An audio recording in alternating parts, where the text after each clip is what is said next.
Well, that was a great college basketball environment. I know it's a game that had a lot of historical significance with a number of games played over the history of our two programs, and want to thank our Tulsa fans, because even with the earlier start, just people really showed up, and to hear the Go TU chants and everything else like that, those are the types of things that we're really excited about and really thankful for. But this game was really down to PJ and his teammates locking in and defending in the second half. We gave up a 1.34 credit Wichita State for the tenacity they came out with, but our guys, we held them to a .71 in the second half, and it really came down to that toughness.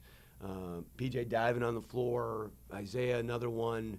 You look at the stat sheet and a number of different things, but I thought our energy and our intensity was so much better in the second half and came away with a very good conference win. What was the key to that start then out of the second half? I mean, was it the toughness, the physicality, all those things? Is that what was preached in the locker room at halftime? Like what kind of sparked that run to start the half? Well, we talked about how we were getting beat in transition, and some of that is we were still scoring like right at 1 point per possession in the half court because we weren't really getting much in transition. They were getting it on us and scoring. So the first thing is I thought we did a better job of getting our defense set. And we had talked in the last few days in prep of all about protecting the paint, guarding the basketball, and just being tougher in that area. And I thought PJ, his teammates, did a really nice job of guarding and started the half with several stops and ended the half with several stops, and then they were able to capitalize in transition and then also play some good offense. PJ, I don't know how much you guys scoreboard watched during a game, but you guys got to the point where you were tied, and they go back up by 2 or 3. It took a little bit to get over that hump. Is that something you guys pay attention to? Is like maybe we just need to break through and get that first lead? Because once you did, it felt like you guys kind of started to take control from there. Yeah, I mean, we came out in the second half with a lot more aggression. We locked down on defense, like Coach said, a .7. Yeah, we just came out and played harder as a team. I mean, we all just told each other we just got to come through, play hard, and then come out with the win. That's what we did. PJ, obviously, it was a tough first half, scoring-wise for you guys. Second half, you then score like a 3 to go up by 1 with 4 minutes to go. In front of a Tulsa crowd, the way it was, just right there in front of them, how did that feel to get that 3 and take the lead? First, I'd like to say it was a great pass by Kobe. So he found me for the wide-open 3. I mean, I just had the confidence, just practicing, putting the extra work in, and then just shooting it, and then I felt it was going in, and it went in. So I was excited when it went in. How did the crowd feel tonight, though, especially towards that stretch at the end and the run at the first part of the second half? Yeah, the court was shaking real loud. I mean, I could feel the energy. I could see everybody getting loud. And, yeah, it was a great environment. I want to give a shout-out to all the Tulsa fans. Keep supporting us. It's going to be a great season. Dan? Coach, for Jared to start the game the way he did, and then there early in the second, dives for that ball, ends up getting the double-tech situation, but it felt like that also kind of sparked you. What does he bring to the team that maybe goes beyond some of the numbers and the stats? Well, he's a physically imposing type guy, and with that, his versatility of playing inside and outside, but to then be able to sacrifice his body like that and get on the ground, and we had a number of guys do that, it's inspiring. When you see a teammate do those types of things, you feel like, hey, I've got to join into that. And it can become contagious. And I thought that was a key moment in the game, and there was a number of tough plays that happened after that helped us get back into the game and helped us get the lead and helped us seal the game. Whether it was Missouri State or this game, you guys have had a few games that have come down to the wire where you guys have been able to make the plays down the stretch. For a team that has a lot of younger players out there, what is it about a group that is maybe new to the college level, but yet they're still able to make those plays down the stretch that's unique about it? Well, I think we've got some guys that spend a lot of time on the game and are, I'd categorize PJ as he's a hooper. He loves to play, and they are also, because of that, very confident. And there's a never say die approach to this group, and they just want to keep trying to figure it out. And that has happened several times. And I'll also say our fans continue to grow, and they're behind us. And that is really impactful to the game. You talk about a 6-man. we started to get that. We got that big time tonight. But I just think with this group that the gaining of confidence, the experience, the doing difficult things and finding a way, those are things that you can keep building on. In the 2 years you've been here now, is that the best home crowd environment that you think you've had so far? I think so. I mean, I think certainly what I can remember, and certainly with the outcome that we desire, and we talk about a total team effort. That was a total team effort, from the guys on the floor to the coaches to the fans in the stands.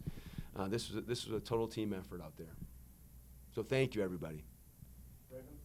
Can you touch on Kobe and just the way that he played tonight, especially the first half, keeping you guys in the game and having, I think, like 10 at half, just him being able to keep you guys locked in?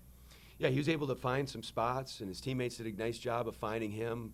Got the transition dunk and the three, and then, you know, going into the second, we were alive. You know, just to be down the way we were, just to be down 11, felt like it could have been more than that. But we made a couple plays right there at the end of the half that were so significant. We did get a stop going into half, and then in the second half, we tried to do a couple different things. The way that they were guarding ball screens, PJ did a great job. Found Kobe twice on the left side.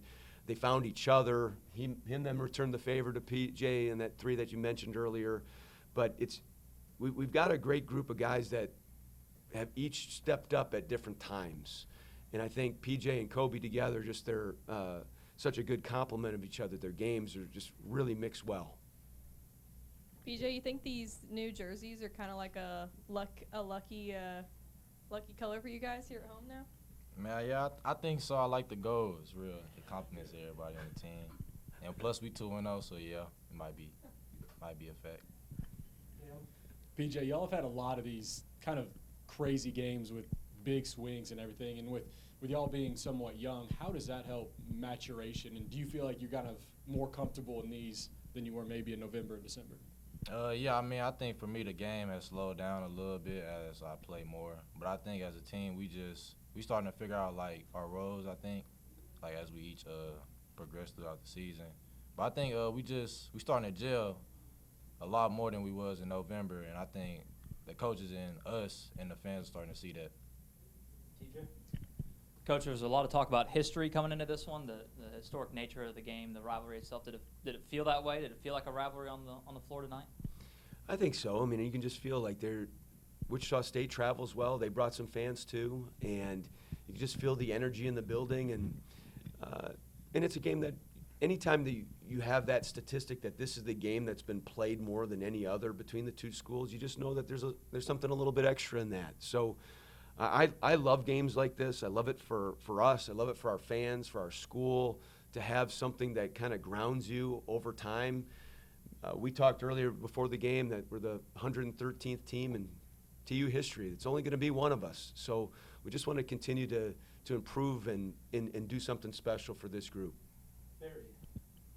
Coach, you said yesterday, looking ahead to this game, that Wichita's size concerned you, and in the first half, Wichita had a big rebounding advantage over you all. Second half, you flipped it. You had the big rebounding advantage. What was the key there? The key was the paint, Barry. I mean, we talked about we do a thought of the day before practice, and one of them recently was we need to protect the paint before the shot and after the shot. In that one transition, two guarding the ball, any of their actions, and then once that ball goes up, a shot is attempted, no matter where it's at, the play is just really beginning for them. But we let the ball get to the paint too much. Just even before the shot was taken, they got easy shots, they got rebounds. I just, again, thought our guys played with much more toughness and togetherness to limit penetration in transition in the half court, and then just be more physical on the glass. I just saw this. Just officially, you have the best home record in the conference overall this season. Does that matter? You know, you said you touched on the fans. Is that kind of makes it a tough place to play at here at Reynolds, especially to be 11-2? Well, I think it's one of the key factors and key components of a program that you can be proud of, that your people can be proud of, that your fans can be proud of. We talked often about protecting the paint, but protecting our house. And that's a big thing in college sports, but any sport. Like, you want to make your fans proud. You want to be able to